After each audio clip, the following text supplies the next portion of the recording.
வாங்கி பேனாவால் எழுதி விடுவான். சில பேர் ஒரு காதால் வாங்கி இன்னொரு காதால் வெளியில் விட்டுருவான். ஒரு பையன் வகுப்பில் ஆசிரியர் பாடம் நடத்தும் பொழுது தலையை வேகமாக ஆட்டி ஆட்டி கேட்பானான்.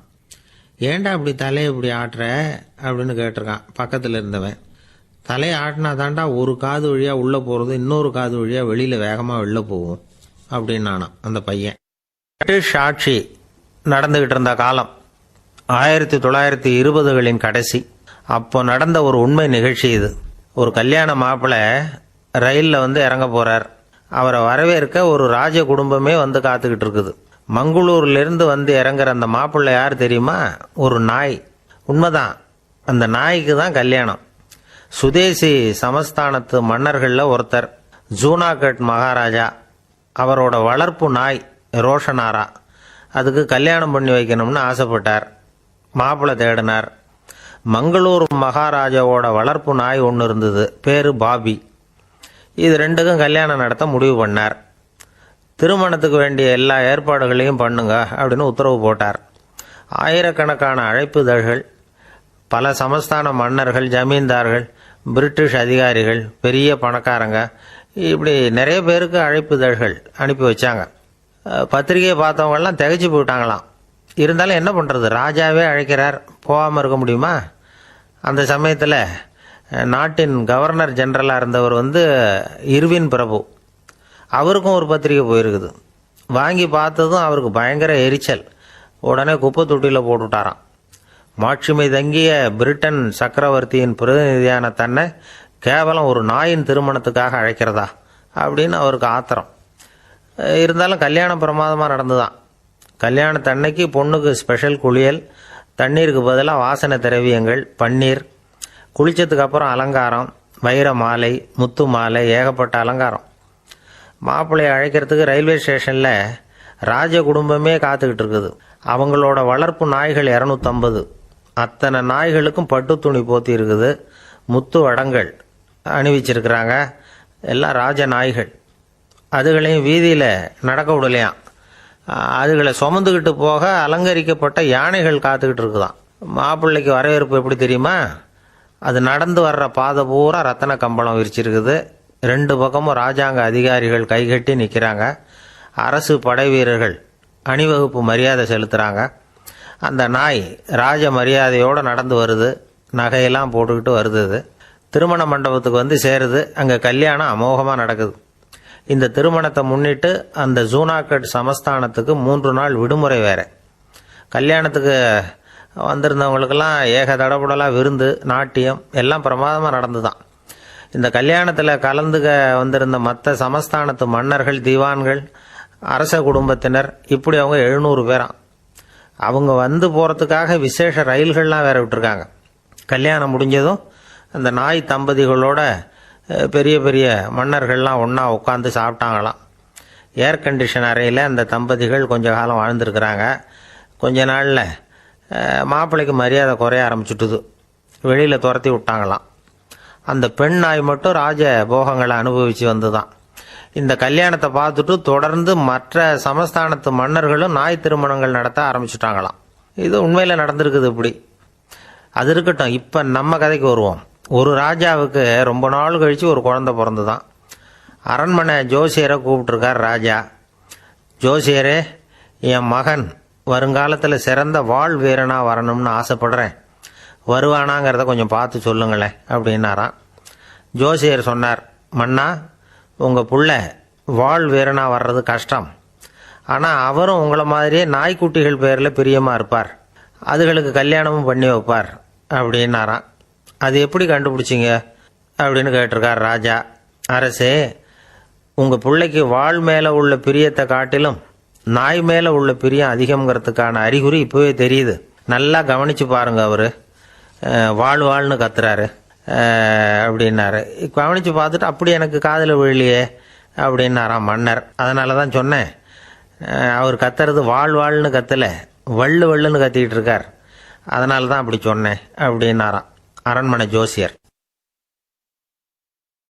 நம்மகிட்ட ஒருத்தன் தப்பா நடந்துக்கிட்டானா உடனே நாம என்ன செய்வோம்? கையை ஓங்கிட்டு அவனை அடிக்க போவோம். நாம அவங்கிட்ட அவனை விட ஒருபடி மேலா தப்பா நடந்துக்குவோம். ஆனால் பெரியவங்கள்லாம் அப்படி நடந்துக்கிறது இல்லை. இன்னா செய்தாரை ஒருத்தல் அவர் நாண நன்னயம் செய்து விடல் அப்படின்னு வள்ளுவர் சொல்லியிருக்கார் இல்லையா. அதுக்கு தகுந்த மாதிரி நடந்துக்குவாங்க. பாயசித் விஸ்தாமிங்கிறவர் ஒரு பெரிய ஞானி. அவர் ஒரு நாள் ராத்திரி ரொம்ப நேரம் மசூதியில் இருந்துட்டு வீட்டுக்கு திரும்பி வந்துகிட்டு இருக்கிறார். வழியில் ஒரு குடிகாரன், அவன் கையில் ஒரு இசைக்கருவி, அதை கண்ணா பின்னான்னு மீட்டிக்கிட்டு வாய்க்கு வந்தபடியே என்னத்தையோ பாட்டுன்னு நினச்சிக்கிட்டு பாடிக்கிட்டு அவன் பாட்டுக்கு கிடக்கிறான் வழியில். அதோடு இருந்தாலும் பரவாயில்ல, அந்த பக்கமாக வழியில் போகிறவங்க வர்றவங்களையெல்லாம் பார்த்து கண்ணா பின்னான்னு திட்டிக்கிட்டு இருக்கிறான், ரொம்ப வளர்க்குறான். பாயசித் பிஸ்தாமிங்கிற அந்த பெரியவர் அந்த வழியாக போகிறார். அவனை பார்க்குறார். அவனுடைய நிலைமையை பார்த்துட்டு பரிதாபப்படுறார். ஏன்பா இது மாதிரியெல்லாம் நடந்துக்கிற, இப்படி நடக்கலாமா அப்படின்னு ஏதோ கொஞ்சம் புத்திமதி சொல்கிறதுக்கு ஆரம்பித்தார். அவனுக்கு கோபம் வந்துட்டுது. கையில் வச்சிருந்த வாத்திய கருவி அதால் ஓங்கி அந்த பெரியவர் தலையில் ஒரு அடி கொடுத்தான். ரத்த காயம் ஏற்பட்டு போச்சு. அவன் கையில் இருந்த இசைக்கருவியும் அடித்த வேகத்தில் 2ஆக உடஞ்சி போச்சு. அவ்வளோ வேகமாக அடிச்சிருக்கான். இவ்வளவு தூரத்துக்கு நடந்து போச்சுல்ல. அந்த மாபெரும் ஞானி வாயை திறந்து ஒரு வார்த்தை கூட பேசலை. பேசாமல் தலையை பிடிச்சிக்கிட்டு அவர் பாட்டுக்கு போயிட்டார். மறுநாள் அந்த பெரியவர் என்ன பண்ணார் தெரியுமா? கொஞ்சம் இனிப்பு பண்டங்கள், கொஞ்சம் பணம், இது 2ஐயும் ஒரு ஆள் மூலமாக அனுப்பி வச்சார் அந்த குடிகாரனுக்கு. அவனுக்கு ஒன்றும் புரியல. என்ன விவரம்னு விசாரித்தான். வந்த ஆள் ஒரு கடுதாசியை நீட்டினான். அதில் விவரம் இருந்தது. ஞானி எழுதியிருக்கிறார், இதை பாருப்பா, உங்களுடைய இசைக்கருவி உடையறதுக்கு என்னுடைய தலை காரணமாக ஆயிட்டுது. அதுக்காக நான் ரொம்ப வருத்தப்படுறேன். அதுக்காக தான் பணம் அனுப்பி வச்சுருக்கேன். வேறு புதுசாக ஒரு இசைக்கருவி வாங்கிக்கோ. அப்புறம் இன்னொரு விஷயம், நேற்றுக்கு ராத்திரி என்கிட்ட ஏகப்பட்ட கசப்பான வார்த்தைகளை பேசினேன். இதோடு அனுப்பியிருக்கிற இனிப்பு பண்டங்களை சாப்பிட்டு உன்னுடைய நாவில் உள்ள கசப்பை மாற்றிக்கோ அப்படின்னு அதில் எழுதப்பட்டிருந்தது. இந்த சமயத்தில் அவன் குடி மயக்கத்தில் இல்லை, தெளிஞ்சு போயிருந்த நேரம் இது. அதனால் அதை படித்த உடனே அவனுக்கு ரொம்ப வெக்கமாக போச்சு. தலை குனிஞ்சான், யோசனை பண்ணான்.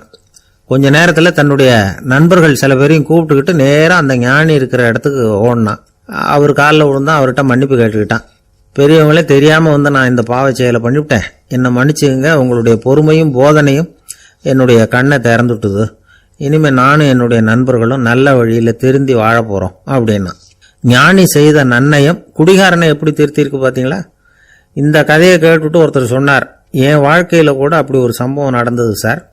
நானும் ஒரு நாள் ராத்திரி ஓவராக குடிச்சிட்டு ஒரு கிட்டாரை வாசிச்சுக்கிட்டு கண்ணாபின்னான்னு உளறிக்கிட்டு திட்டிக்கிட்டு இருந்தேன். அந்த சமயம் அந்த வழியாக ஒருத்தர் வந்தார். ஓங்கி தலையில் ஒரே ஒரு அடி, ரத்தம் வந்துட்டுது. அதுக்கப்புறம் என் மனசு தெரிஞ்சுட்டுது சார் அப்படின்னார். அப்படியா என்ன ஆச்சரியமா? ஆமாம் சார், அடி விழுந்தது அவர் தலையில் இல்லை, என் தலையில். வந்தவர் என்ன அப்படி அடிச்சுட்டார். மயக்கம் தெளிஞ்சதுக்கு அப்புறம்தான் எனக்கு விவரம் புரிஞ்சுது. அவர் ஒரு போலீஸ்காரர் அப்படின்னார் ரொம்ப சோகமா.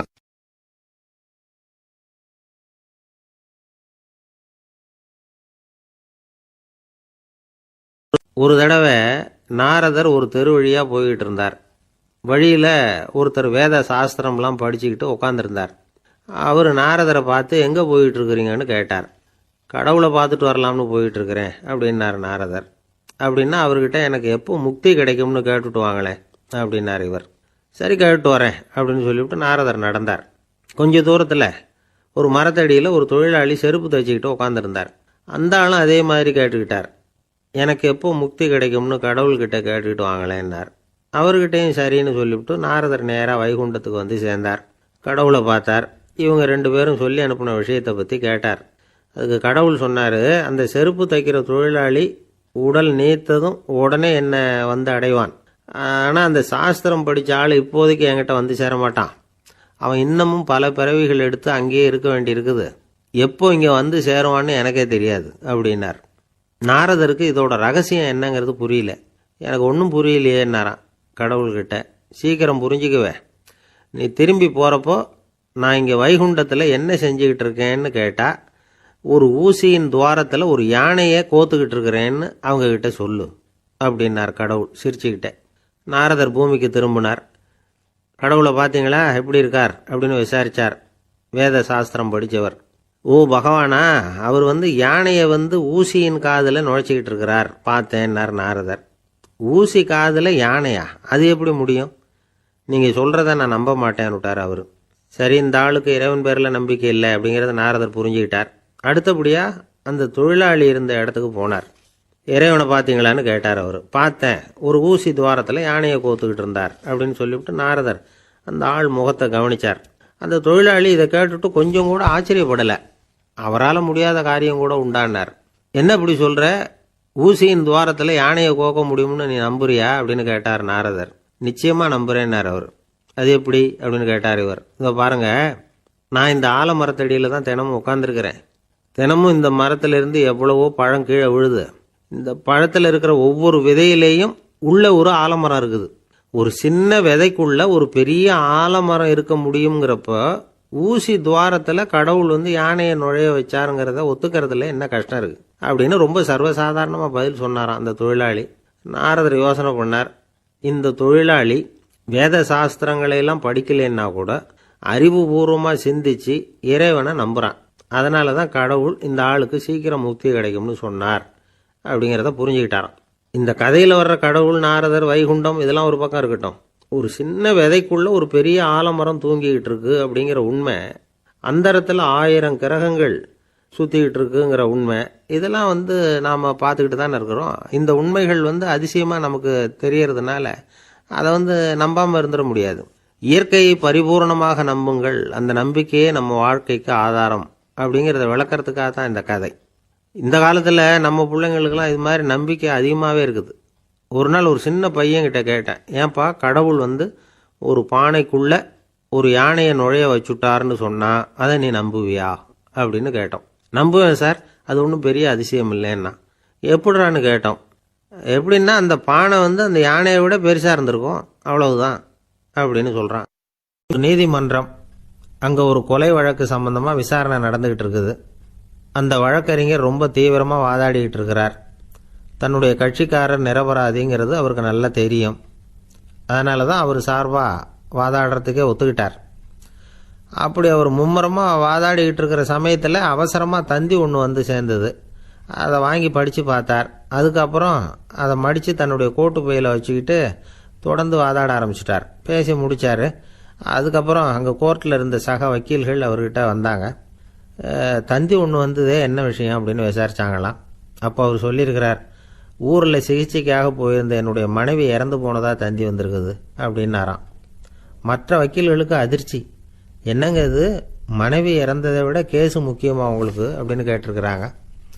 இறந்து போன என் மனைவி மறுபடியும் திரும்பி வர போகிறதில்ல, ஆனால் என்னுடைய கட்சிக்காரர் ஒரு கொலை வழக்கில் மாட்டிக்கிட்டார். அவரும் நிரபராதி. அவர் உசுரை நான் காப்பாற்ற வேணாமா, இதுதான் என்னுடைய கடமை அப்படின்னாராம். இப்படி இவர் சொன்னதும் எல்லாரும் அப்படியே திகைச்சு போய் நின்றுட்டாங்களாம். சரி, கடமைக்கு முக்கியத்துவம் கொடுத்த அந்த வழக்கறிஞர் யார் தெரியுமா? அவர் தான் இரும்பு மனிதர் சர்தார் வல்லபாய் பட்டேல். குஜராத் மாநிலத்தில் 1875 அக்டோபர் 31 அன்றைக்கு ஜாவேரி பாய் அப்படிங்கிறவருக்கு 4வது பிள்ளையா அவர் பிறந்தாராம். இந்த ஜாவேரி பாய் யார் தெரியுமா? ஜான்சி ராணி லட்சுமி பாய் போர் படையில் ஒரு வீரராக பணிபுரிஞ்சவர். இளம் வயசில் வல்லபாய் படேல் ரொம்ப சிரமப்பட்டு படிச்சிருக்கார். விடாமுயற்சி வெற்றியை கொடுத்தது. கல்லூரியிலையும் காலடி வச்சார். அதுக்கப்புறம் வக்கீல் பட்டத்தையும் வாங்கினார்.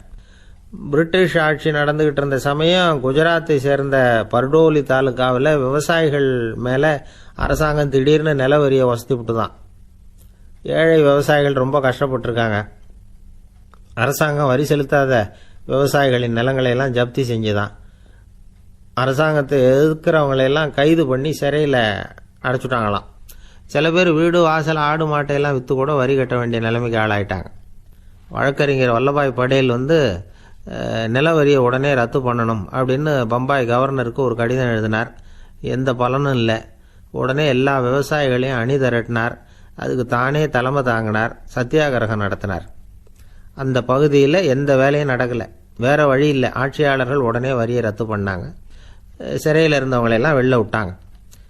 1928 ஆகஸ்ட் 6 சர்க்காருக்கும் விவசாயிகளுக்கும் இடையில ஒரு உடன்பாடு ஏற்பட்டது. அதுக்கப்புறம் தான் நிலைமை சரியாக போச்சான். வல்லபாய் படேலின் பொது சேவையை பாராட்டின பொதுமக்கள் அவருக்கு சர்தார் அப்படிங்கிற பட்டத்தை கொடுத்தாங்களாம். சர்தார்னா தலைவர் அல்லது தளபதின்னு அர்த்தம். இரும்பு மனிதர்னு இவருக்கு பேர். இருந்தாலும் நகைச்சுவை உணர்வும் இவருக்கு நிறைய உண்டு. ஒரு தடவை ஒரு பத்திரிகை நிருபர் வந்திருக்கார். சர்தார் பட்டேல்கிட்ட அவருக்கு பிடிச்ச பண்பாடு கலாச்சாரம் எது அப்படின்னு கேட்கணும்னு ஆசை. அதனால் அவரை பார்த்து கேட்டாராம், ஏங்க உங்களுக்கு பிடிச்ச கல்ச்சர் எது அப்படின்னு கேட்டிருக்கார். இதுக்கு சர்தார் பட்டேல் சொன்ன பதில் என்ன தெரியுமா? எனக்கு பிடிச்ச கல்ச்சர் அக்ரிகல்ச்சர் அப்படின்னாராம். ஒருத்தர் ஓடி வந்தார், இன்னொருத்தரை பார்த்து, சார் உங்கள் சைக்கிளை ஒரு நாள் இரவல் கொடுங்களேன், பக்கத்து ஊருக்கு போயிட்டு வர வேண்டியிருக்கு அப்படின்னார். இவர் சைக்கிளை கொடுத்து பத்திரமா கொண்டுட்டு போங்கன்னார். சார் இதை பத்திரமா கொண்டு போகிறேன், கவலையே வேணாம், ஏன்னா இது உங்களோட சைக்கிள் அப்படின்னு நான் நினைக்கல, என்னோட சைக்கிளாக நினைக்கிறேன் அப்படின்னார். அதுக்கப்புறம் தான் இவருக்கு உண்மையாகவே பயம் வந்துட்டுது. ஏன்னா அவர் சொன்னது மாதிரி அதை தன்னோட சைக்கிளாகவே நினச்சி தள்ளிட்டு போட்டால் என்ன பண்ணுறது? எது எதை நம்முடையதா நினைக்கணுங்கிறதுக்கு ஒரு வரையறை இருக்குது. சில பேர் ஆஃபீஸையே வீடாக நினச்சி விடுறது உண்டு. அப்படிப்பட்டவங்க கூட வீட்டை ஆஃபீஸாக நினைக்கிறது இல்லை. ஏன்னா வீட்டில் இவர் ஆஃபீஸராக நடந்துக்க முடியறதில்ல. இதெல்லாம் ஒரு பக்கம் இருக்கட்டும், இப்போ விஷயத்துக்கு வருவோம். பொறியியல் மேதை டாக்டர் விஸ்வேஸ்வரய்யா இருந்தார் இல்லையா, பாரத ரத்னா விருதெல்லாம் கொடுத்தாங்களே. ஆஃபீஸ் வேலை வேற, சொந்த வேலை வேற அப்படிங்கிறதுக்கு ஒரு உதாரணமாக இருந்தவர் அவர். மைசூர் மகாராஜா கிட்ட திவானா இருந்தார். அவர் ஒரு நாள் அரசாங்க வேலை காரணமாக வெளியூர் போயிருந்தார். ஹாசன்கிற ஊருக்கு பக்கத்தில் ஒரு பயண மாளிகை, அங்கே தங்கிவிட்டார். ராத்திரி அங்கே தங்கி இருந்துட்டு விடிஞ்சதும் ஊருக்கு திரும்புறதாக திட்டம். ராத்திரி தூங்கிறதுக்கு ரொம்ப நேரம் ஆயிட்டுது. ரொம்ப நேரம் வரைக்கும் அரசாங்க சம்பந்தப்பட்ட வேலைகளையே பார்த்துக்கிட்டு இருக்கிறார். அரசாங்க ஃபைல்கள் நிறைய இருந்தது. அதையெல்லாம் ஒவ்வொன்றா எடுத்தார், படித்து பார்த்தார், பரிசீலனை பண்ணார். அதில் எழுத வேண்டியதை எழுதினார், கையெழுத்து போட்டார். ஒரு வழியாக அந்த வேலையெல்லாம் முடிஞ்சுது. அதுக்கப்புறம் என்ன பண்ணார்னா, தன்னுடைய சூட்கேஸை திறந்தார். அதிலிருந்து 2 மெழுகுவத்தியை எடுத்து கொளுத்தி வச்சார். அந்த பயண மாளிகையில் அது வரைக்கும் எரிஞ்சுக்கிட்டு இருந்த மின்சார விளக்குகளை அணைச்சுட்டார். அதுக்கு பிறகு அந்த மெழுகுவத்தி வெளிச்சத்தில் சில புத்தகங்களை தொடர்ந்து படிக்க ஆரம்பிச்சிட்டார். அந்த பயண மாளிகையில் பணியாளராக இருந்தவர் இதை பார்த்துட்டு ஓடி வந்தார். மறுபடியும் மின் விளக்கு போடுறதுக்காக போனார். விஸ்வேஸ்வரய்யா அதை பார்த்துட்டு போட வேணாம்ட்டாராம். இது வரைக்கும் நான் அரசாங்க அலுவல்களை கவனிச்சுக்கிட்டு இருந்தேன், அதனால் மின் விளக்குகள் அப்போ எரிஞ்சதில் தப்பு இல்லை. இப்போ நான் புத்தகம் படிச்சுக்கிட்டு இருக்கேன், இது என்னுடைய சொந்த வேலை, இங்கே இருக்கிற மின் விளக்கு அதுக்காக ஏன் எரியணும் அப்படின்னு கேட்டாராம். இப்போ இருக்கிற சில அரசு பணியாளர்கள்கிட்ட இந்த சம்பவத்தை பேச்சோட பேச்சா சொல்லி பார்த்தேன். அவங்களால இதை ஜீரணிக்கவே முடியல. நேர்மை தேவைதான் சார், அதுக்காக அவ்வளவு தூரத்துக்கு அது தேவையா அப்படிங்கிறாங்க. விஸ்வேஸ்வரய்யா அப்படி பண்ணினது தான் ஒரு நேர்மையாளர் அப்படின்னு இந்த உலகத்துக்கு நிரூபிக்கணுங்கிறதுக்காக இல்லை. தான் அப்படி நடந்து காட்டினா தன்னை சுற்றி இருக்கிறவங்களும் அதை கேள்விப்படுறவங்களும் முடிஞ்ச அளவுக்கு பொது வாழ்க்கையில், அரசு பணியில் நேர்மையை கடைபிடிக்க முயற்சி பண்ணலாமே அப்படிங்கிறதுக்காகத்தான்.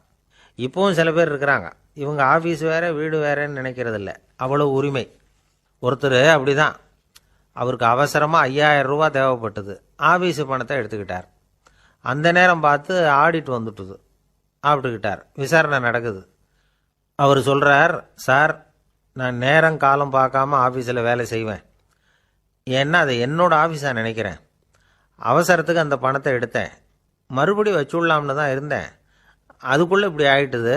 நீங்கள் என்ன நினச்சாலும் சரி, நான் ஆஃபீஸ் வேறு வீடு வேறு அப்படின்னு நினைக்கிறது இல்லை, அது என்னோட சுபாவம் அப்படின்னார். விசாரணை பண்ணவர் தீர்ப்பு வழங்கினார். உங்கள் சுபாவத்துக்கு மதிப்பு கொடுத்து நானும் தீர்ப்பு வழங்குறேன். நீங்கள் கொஞ்ச நாள் ஜெயிலில் இருந்துட்டு வாங்க, அது உங்களுக்கு கஷ்டமாக இருக்காதுன்னு நினைக்கிறேன். ஏன்னா அங்கே போனாலும் நீங்கள் உங்கள் சுபாவப்படி வீடு வேற ஜெயில் வேறன்னு நினைக்க மாட்டீங்க அப்படின்னாராம்.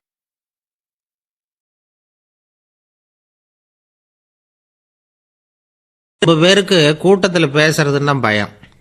நமக்கு ஒன்றும் தெரியாதுன்னு மற்றவங்க நினச்சிடக்கூடாதுங்கிற எண்ணம் தான் இதுக்கு காரணம். ரொம்ப முக்கியமான ஒரு கூட்டம்னா பயமும் அதிகமாக இருக்கும். முக்கியமானவங்கள்லாம் வருவாங்களே, அவங்களாம் நம்மளை பற்றி மட்டமாக நினச்சிருவாங்களே அப்படிங்கிற பயம் வந்துடும். ஆனால் மேடை பேச்சுங்கிறது அவ்வளவு கடினமான ஒரு காரியம் இல்லைங்கிறாங்க அது சம்பந்தமான நிபுணர்கள். யாரும் பேச்சாளர் ஆகலாம், இது ஒன்றும் பெரிய கிஃப்ட் கிடையாது அப்படின்னு அவங்க சொல்கிறாங்க. நீங்கள் ஒரு சிறந்த பேச்சாளர் ஆகணுமா அப்படின்னா அதுக்குன்னு சில ஆலோசனைகளை சொல்லி வச்சிருக்கிறாங்க அனுபவசாலிகள். முதல் ஆலோசனை என்னென்னா, உங்கள் பேச்சு எளிமையாக இருக்கணும். ஏதாவது ஒரு கருத்து அல்லது 2 கருத்து சொன்னால் போதும்.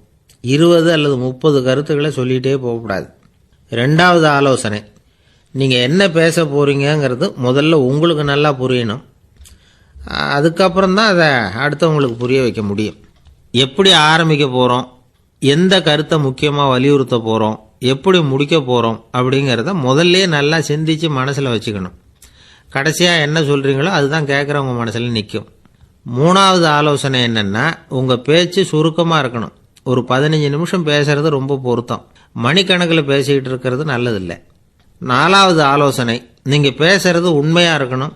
உங்களுக்கு உண்மையான அனுபவங்கள் இருக்கும், அதை சொல்லலாம். உங்களுடைய உண்மையான அனுபவங்களை மற்றவங்களோட பகிர்ந்துக்கணும், அதுதான் முக்கியம். ஐந்தாவது ஆலோசனை, ஆரம்பத்தில் கொஞ்ச நேரம் உங்களை பற்றியும் எதிரில் உள்ளவங்களை பற்றியும் சம்பந்தப்படுத்தி ஏதாவது பேசி ஒரு நெருக்கத்தை ஏற்படுத்திக்கணும். ஒவ்வொருத்தரும் இப்போ இவர் பேச போகிறது நம்ம சம்மந்தப்பட்டது அப்படின்னு நினைக்க ஆரம்பிச்சிருவாங்கல்ல, அதுக்கப்புறம் அவங்க கேட்க தயாராகிட்டாங்கன்னு அர்த்தம். எதிரில் உட்காந்துருக்கிற கூட்டத்திலிருந்து 3 பேரை தேர்ந்தெடுங்க. அதாவது வலது பக்கம் ஒருத்தர், நடுவில் ஒருத்தர், இடது பக்கம் ஒருத்தர். அதாவது உங்களை ரொம்ப கனிவாகவும் ஆர்வமாகவும் பார்க்குறவராக பார்த்து தேர்ந்தெடுத்துங்க மனசுக்குள்ள. நீங்கள் பேசும்பொழுது என்ன பண்ணணும்னா, இவங்களை நேருக்கு நேராக மாறி மாறி பார்த்துக்கிட்டே பேசுனீங்கன்னா நீங்கள் ஏதோ ஒட்டுமொத்த கூட்டத்தையும் பார்த்து பேசுகிறதாக ஒரு உணர்வு அது ஏற்படுத்திவிடும். ஆறாவது ஆலோசனை என்னென்னா, சொற்பொழிவுன்னா நீங்கள் பேசணும், படிக்கக்கூடாது. எழுதி படிக்கிறது நல்லா இருக்காது. குறிப்புகள் வேணும்னா வச்சுக்கலாம்.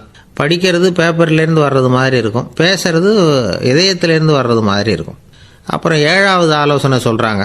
அது என்னென்னா, மேடையில் ஏறி நின்ன உடனே இயல்பாக மூச்சை இழுத்து விட்டுங்க, இயல்பு நிலைக்கு வாங்க, அதுக்கப்புறம் இயல்பாக பேச ஆரம்பிக்கலாம் அப்படிங்கிறாங்க. இவ்வளவும் பேச்சு கலையில் வல்லுநர்களாக இருக்கிறவங்க சொல்லுகிற ஆலோசனைகள். இதையெல்லாம் கடைபிடிச்சா நமக்கும் அதுக்கும் வெகு தூரம்னு நினச்சிக்கிட்டு இருந்த ஒன்று இப்போ கிட்டத்தில் நெருங்கி வந்துடும். நாம் சொல்கிறபடியெல்லாம் அது கேட்கும். ஒரு பேச்சாளர், அவருக்கு சுருக்கமாகவே பேச தெரியாது. மேடையில் ஏற்றி விட்டுவிட்டா போதும், ஆரம்பிச்சிருவார், நிறுத்த மாட்டார், பேசிக்கிட்டே இருப்பார். ஒரு தடவை அவர் ஒரு கூட்டத்தில் ரொம்ப நேரம் பேசிக்கிட்டே இருக்கிறார். எதிரில் பொறுமை இழந்த ஒருத்தர் தன்னுடைய கை கடிகாரத்தை காட்டினார். அதை கவனித்த பேச்சாளர், மன்னிக்கணும், கை கடிகாரம் நான் கொண்டுகிட்டு வர மறந்துட்டேன், அதுதான் நேரம் போனதே தெரியல அப்படின்னு சொல்லியிருக்கிறார். இதுக்கு அவர் சொன்னாராம் கோபமாக, ஏய்யா கடிகாரத்தை தான் பார்க்க முடியல, மறந்துட்டேன், பக்கத்தில் மாட்டிருக்கிற கேலண்டரையாவது பார்க்கக்கூடாதா அப்படின்னாராம். இல்லை, அதனால் இந்த உலகத்தில் முடியாத காரியம் எதுவும் இல்லைன்னு நினைச்சார். பணம் இருந்தாலே அந்த நினப்பு தானாக வந்துடும். அதனால் இவரும் அப்படி நினச்சதில் ஒன்றும் தப்பு இல்லை. அந்த ஊருக்கு குருநானக் ஒரு தடவை வந்தார். அவருக்கு இந்த செல்வந்தர் ரொம்ப பிரமாதமாக ஒரு வரவேற்பு கொடுத்தார். ஊர் எல்லையிலேயே எங்கள் வீட்டுக்கு விருந்து சாப்பிட்டுட்டு போகணும்னு கேட்டுக்கிட்டார். அவரும் சரின்னு ஒத்துக்கிட்டார். உடனே தன்னுடைய பங்களாவில் ஒரு பெரிய விருந்துக்கு ஏற்பாடு பண்ணார். குருநானக்கை அழைச்சிட்டு வீட்டுக்கு போனார், உட்கார வச்சார். ஐயா, நான் இந்த ஊர்லேயே ரொம்ப பெரிய வசதி உள்ளவன், என்னால் எல்லாம் முடியும், உங்களுக்காக நான் என்ன செய்யணும்னு சொல்லுங்கள், எதுவாக இருந்தாலும் பரவாயில்ல, எவ்வளவு செலவானாலும் பரவாயில்ல, என்னால் செய்ய முடியும், என்ன செய்யணும்னு சொல்லுங்கள், அது போதும், நான் செய்கிறேன் அப்படின்னு நான் ரொம்ப பணிவா. இதை கேட்டதும் குருநானக் சிந்திச்சார் கொஞ்ச நேரம். அதுக்கப்புறம் தன்னோட சட்டை பைக்குள்ளே கையை விட்டு ஒரு பழைய ஊசி ஒன்று எடுத்தார். அந்த செல்வந்தர்கிட்ட கொடுத்தார். இதை பாருங்க, இவ்வளவு தூரம் நீங்கள் கேட்கறதுனால சொல்கிறேன், எனக்கு நீங்கள் செய்ய வேண்டிய உதவி இதுதான்னார். ஊசியை கையில் வாங்கிக்கிட்டு இதை என்ன செய்யணும்னு சொல்லுங்க அப்படின்னார் அவர். நீங்கள் செய்ய வேண்டியது என்னென்னா, இந்த ஊசியை பத்திரமா வச்சிருக்கணும். நாம் 2 பேரும் இறந்து போனதுக்கு பின்னாடி இன்னொரு உலகத்தில் நாம் சந்திக்கக்கூடிய வாய்ப்பு இருக்குது. அப்போ இந்த ஊசியை என்கிட்ட கொண்டாந்து கொடுக்கணும். இதுதான் நீங்கள் எனக்காக செய்ய வேண்டிய உதவி அப்படின்னார் குருநானக் லேசாக சிரிச்சுக்கிட்டே. இதை கேட்ட உடனே இந்த பெரியவர் முழிக்க ஆரம்பிச்சிட்டார். அது எப்படிங்க, நான் சாகிறப்ப எப்படி இந்த ஊசியை எடுத்துக்கிட்டு இன்னொரு உலகத்துக்கு வர முடியும்னார். ஊசி மாதிரி ஒரு சின்ன பொருளை கூட இந்த உலகத்தை விட்டு நாம் போகிறப்ப எடுத்துகிட்டு போக முடியாதுங்கிறப்போ உங்களோட செல்வத்தையெல்லாம் எப்படி அங்கே எடுத்துகிட்டு வர போகிறீங்க அப்படின்னு கேட்டார் குருநானக்.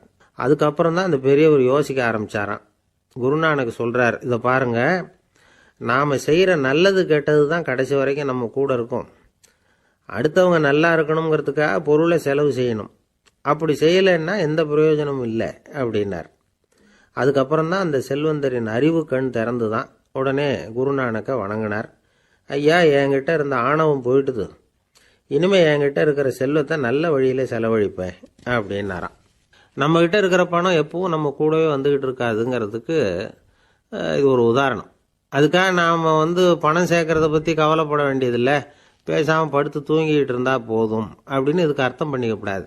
முறையான வழியில் பணம் சேர்க்கணும், அதை முறையான வழியில் செலவு பண்ணணும். அதனால் ஏற்படக்கூடிய மன நிறைவு இருக்கு பாருங்க, அது அனுபவிச்சவங்களுக்கு தான் தெரியும். சொர்க்கத்துக்கு போகிறவங்க இங்கேருந்து பணத்தை எடுத்துகிட்டு போக முடியாது.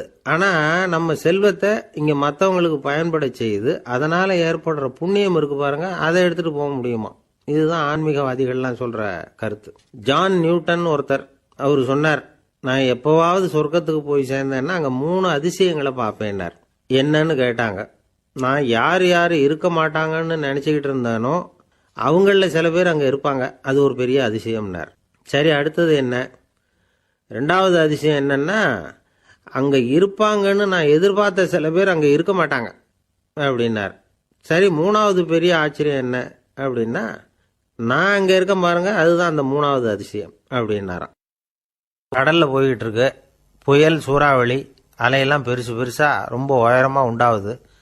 கடுமையான காற்றிலேயும் வேகமான அலைகள்லேயும் சிக்கி அந்த கப்பல் தடுமாறுது. திசை மாறி போச்சு, எந்த பக்கம் போயிட்டு இருக்கிறோம்னே தெரியல. அந்த கப்பலை செலுத்திக்கிட்டு இருந்த மாலுமி ரொம்ப சாமர்த்தியமாக செயல்பட்டார். தன்னுடைய அறிவாற்றலையும் திறமையையும் முழுமையாக பயன்படுத்தினார். அந்த கப்பலை கட்டுப்படுத்தினார். மெதுவாக அந்த சூறாவளியிலிருந்து கப்பலை காப்பாற்றி கரைக்கு கொண்டுட்டு வந்து சேர்த்துட்டார். மாலுமின்னு ஒருத்தர் இருந்ததுனால அந்த மரக்கலம் காப்பாற்றப்பட்டது. மாலுமின்னு ஒருத்தர் இல்லைன்னு வச்சுக்கோங்க, அந்த கப்பலோட கதி என்னவாயிருக்கும் யோசிச்சு பாருங்க. ஒரு கோபக்காரனுடைய நிலைமையும் அப்படித்தானா. கோபக்காரன்கிறவன் ஒரு மாலுமி இல்லாத மரக்கலம் அப்படிங்கிறார் நபிகள் நாயகம். கொந்தளிக்கிற கடல்ல கொடுமையான அலைகளின் உச்சியில அல்லல் படுகிற மரக்கலத்தை விட மோசமானது கோபக்காரனின் நிலைமை அப்படிங்கிறது அவருடைய கருத்து. அது மாதிரி இதுன்னு சொல்லல, அதை விட மோசம் இது அப்படிங்கிறார். ஏன் தெரியுமா? ஒரு கப்பல் கடல்ல தடுமாறினா அதை சரிப்படுத்த மாலுமி இருக்கிறார். அவர் தன்னுடைய சாமர்த்தியத்தினால அதை கட்டுப்படுத்தி சரியான வழிக்கு கொண்டுட்டு வந்துடுவார். ஆனால் கோபக்காரனுடைய நிலைமை அப்படி இல்லை அப்படிங்கிறார் நபிகள் நாயகம். மனித மனம் ஒரு மரக்கலம், அறிவு அதில் இருக்கிற மாலுமி. மாலுமி மரக்கலத்தை செலுத்துறான், அவனுக்கு கட்டுப்பட்டு அது ஓடுது. ஆனால் கோபக்காரனுங்கிற மனுஷங்கிட்ட அறிவுங்கிற மாலுமி சரியாக வேலை செய்ய மாட்டான். ஏன்னா கோபம் அந்த மாலுமியின் கண்களை அவிச்சிரும், காதுகளை கேட்காம பண்ணிவிடும். கண்ணையும் காதையும் மூடிவிட்டு கப்பலை ஓட்டுனா எப்படி ஓட்டுறது? அதனால கோபக்காரன் மாலுமி இல்லாத மரக்கலம். இடி மின்னல்ல மாட்டிக்கிட்டு கஷ்டப்படுற கப்பல் மாதிரி கஷ்டப்படுறான். பெரியவங்கள்லாம் என்ன சொல்றாங்க? உனக்கு கெடுதல் பண்ணவனுக்கும் நீ நன்மையே செய், எவருடைய விருப்பு வெறுப்பையும் பொருட்படுத்தாதே, பரம எதிரிக்கும் நீ நன்மை செய்ய ஆரம்பிச்சா உன்னுடைய தூய நிலையை பார்த்துட்டு அவனும் உனக்கு நெருக்கமான நண்பனா ஆயிடுவான். இதுதான் பெரியவங்க நமக்கு சொல்லி இருக்கிறது. புனித குர்ஆன் சொல்றது என்ன? தீமையை நன்மையை கொண்டே நீர் தடுத்து கொள்ளும் அப்படின்னு சொல்லப்பட்டிருக்கு. அதுல இன்னா செய்தாரை ஒருத்தல் அவர் நாண நன்னயம் செய்து விடல் அப்படிங்கிறார் திருவள்ளுவர். செல்வந்தர் ஒருத்தர்கிட்ட ஒரு சிறுவன் ஆடு மேய்ச்சிக்கிட்டு இருந்தானா. பெரியவர் அவனை கூப்பிட்டு, நீ நேரா போய் ஒரு ஆட்டுல உள்ள ரொம்ப நல்ல பகுதி எதுவோ அதை எடுத்துக்கிட்டு வா அப்படின்னாராம். இவன் போனான். ஒரு ஆட்டு உடம்புல இருந்த நாக்கு, இருதயம், இது ரெண்டையும் எடுத்துக்கிட்டு வந்து கொடுத்தானா. பெரியவர் வாங்கி பார்த்தார். அதுக்கப்புறம் இப்போ நீ போய் இன்னொரு ஆட்டில் இருக்கிற ரொம்ப கெட்ட பகுதி எதுவோ அதை எடுத்துட்டு வா அப்படின்னாராம். இவன் போய் எடுத்துட்டு வந்தான். அவன் கையில் இருந்தது மறுபடியும் அதே மாதிரி நாக்கு, இருதயம், இது ரெண்டும் தான். என்னது இப்பவும் அதையே கொண்டுட்டு வந்திருக்கிற அப்படின்னாராம் பெரியவர். இவன் சொன்னானா, ஒரு உடம்புல உள்ள ரொம்ப நல்ல பொருளும் இதுதான், ரொம்ப கெட்ட பொருளும் இதுதான் அப்படின்னானா. இளம் வயசுல இப்படி பதில் சொன்னவர் தான் பேரறிஞர் லுக்மானுல் ஹக்கீம் அவர்கள். கோபப்படாம இருந்தா இது ரெண்டும் நல்லா வேலை செய்யும், கோபப்பட்டா இது ரெண்டும் மோசமா வேலை செய்யும். அதை புரிஞ்சுக்கிறதுக்காகத்தான் இன்னைக்கு இந்த தகவல். கோபம் வந்துட்டா நாம என்ன செய்யறோங்கிறது நமக்கே தெரியாது. ஒருத்தர் டாக்டர் கிட்ட போனார் அவசரமா. டாக்டர், எனக்கு இப்போ கடுமையான கோப வெறி, எனக்கு கண்ணு மண்ணு ஒன்றும் புரியல, உடனடியாக அதை கட்டுப்படுத்தணும், உடனே இதுக்கு ஏதாவது ஒரு மாத்திரை கொடுங்க ப்ளீஸ் அப்படின்னார். அந்த டாக்டரும் உடனே ஒரு மாத்திரையை கொடுத்து, இதை உடனே போடுங்க, நான் தண்ணி கொண்டுட்டு வரேன்னு உள்ளே போனார். தண்ணியோடு திரும்பி வந்தார். இவர் சொன்னார், டாக்டர், நீங்கள் கொடுத்த மாத்திரை ரொம்ப பெருசாக இருந்தது, இருந்தாலும் கஷ்டப்பட்டு முழுங்கிட்டேன்னார். டாக்டர் சந்தேகத்தோட மேசையை பார்க்குறார். பார்த்தா மாத்திரை அங்கேயே இருக்குது, பேப்பர் வெயிட்டை காணல.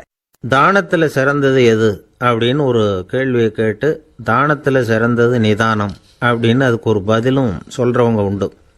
நிதானம் ரொம்ப அவசியம், அதுவும் இன்றைய உலகத்துக்கு ரொம்ப அவசியம். இன்றைக்கி உலகம் ரொம்ப பரபரப்பாக போய்கிட்டு இருக்குது. பொறுமையாக இருக்கணும்னு நினைக்கிறவங்களால கூட அப்படி இருக்க முடியறதில்ல. பொறுமையை சோதிக்கிறது மாதிரி பல சம்பவங்கள், அதையெல்லாம் சந்திச்சே தீர வேண்டியிருக்குது. எங்கே போனாலும் க்யூவில் நிற்க வேண்டியிருக்குது, எங்கே போனாலும் காத்துக்கிட்டு இருக்க வேண்டியிருக்கு. ஆஃபீஸ்லேயோ வீட்லேயோ கூட நீங்கள் நிதானமாக பொறுமையாக நடந்துக்க தெரியலன்னா உங்களுக்கு சிடுமூஞ்சி, முசுடு இப்படிலாம் பேர் வச்சுருவாங்க. அது உங்களுக்கு தேவையா? சரி, வாழ்க்கையில் பொறுமைசாலின்னு பேர் வாங்கிறதுக்கு என்ன வழி? முதல் பாயிண்ட், நீங்கள் நினைக்கிறது, எதிர்பார்க்கறது, செய்யறது எல்லாமே 100% கரெக்டாக நடக்கணும்னு ஆசைப்படக்கூடாது. எதுவாக இருந்தாலும் அதில் ஓரளவுக்கு தவறு நடக்கலாம் அப்படிங்கிறத எதிர்பார்த்தே இருக்கணும். ஓரளவுக்கு அதை அனுமதிக்கணும். ஒரு நண்பரை 6 மணிக்கு ஒரு இடத்துக்கு வர சொல்லியிருக்கிறீங்க, 6 மணிக்கு அவர் வரலை, உடனே பொறுமை இழந்து நடந்துக்கக்கூடாது.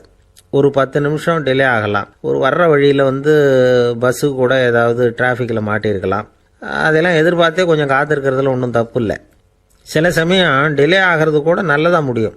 ஒரு பஸ்ஸை தவற விட்டுட்டு, ஐயோ கொஞ்சம் ஒரு 2 நிமிஷம் முன்னாடி வந்திருந்தா பிடிச்சிருக்கலாமே அப்படின்னு தவிச்சிக்கிட்டு இருப்பாங்க சில பேர்.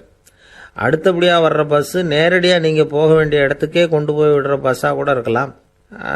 அது உங்களுக்கு முன்னாடி தெரியாதுல்ல. சில நெருக்கடியான சூழ்நிலைகளை தமாஷா எடுத்துக்கிறதுக்கு பழகிக்கணும். சில இடங்களுக்கு போகிறப்ப காத்திருக்கிறதுக்கு நம்ம மனசை தயார்படுத்திக்கிட்டே போகணும். ஒரு ரயிலுக்கோ பஸ்ஸுக்கோ அல்லது விமானத்துக்கோ கப்பல் பிரயாணத்துக்கோ போகிறப்போ அங்கே போய் நீங்கள் மணிக்கணக்கில் கூட காத்துக்கிட்டு தான் இருக்கணும். புறப்படுற நேரம் கூட மாறலாம். நீங்கள் போய் சேர்ந்ததும் அது உடனே புறப்படணும்னு கட்டாயமாக என்ன? அது மாதிரி சமயத்தில் படிக்கிறதுக்குன்னு சில சுவாரஸ்யமான புத்தகங்களையும் கையில் எடுத்துக்கலாம். உங்களை சுற்றி எவ்வளவோ சுவாரஸ்யமான சம்பவங்கள் நடந்துக்கிட்டு இருக்குதுல்ல, அதையெல்லாம் வேடிக்கை பாருங்கள். எதுக்காக காத்துக்கிட்டு இருக்கிறோமோ அந்த காரியத்தில் உண்மையாகவே நமக்கு ஒரு அக்கறை இருந்தால் நமக்கு போர் அடிக்காது. சில கோயில்களில் பார்த்துருப்பீங்க, தரிசனத்துக்காக பக்தர்கள் நாள் கணக்கில் காத்துக்கிட்டு இருப்பாங்க. அவங்களெலாம் அழுத்துக்கிறது இல்லை. ஆண்டவனை தரிசிக்கணுங்கிற உண்மையான அக்கறை இருக்கிறதுனால அவங்களுக்கு போர் அடிக்கிறது இல்லை. ஆனால் சில சினிமா தியேட்டரில் கூட பார்க்கலாமே, சினிமா கியூ கூட அப்படி தான். சாயந்தரம் 6 மணி ஆட்டத்துக்கு காலம்பரம் 6 மணிக்கே போய் கூட காத்துக்கிட்டு இருப்பாங்க. அவங்களுக்கெல்லாம் போர் அடிக்காது, படம் பார்க்குற ஆர்வம். இன்னொரு முக்கியமான விஷயத்தை நாம் பழக்கப்படுத்திக்கணும். லிவ் ஃபார் தி மூமெண்ட் அப்படிங்கிறாங்க நிபுணர்கள். ரொம்ப பேர் எப்படின்னா அடுத்தபடியாக நடக்க போகிற விஷயத்திலேயே கவனமாக இருப்பாங்க.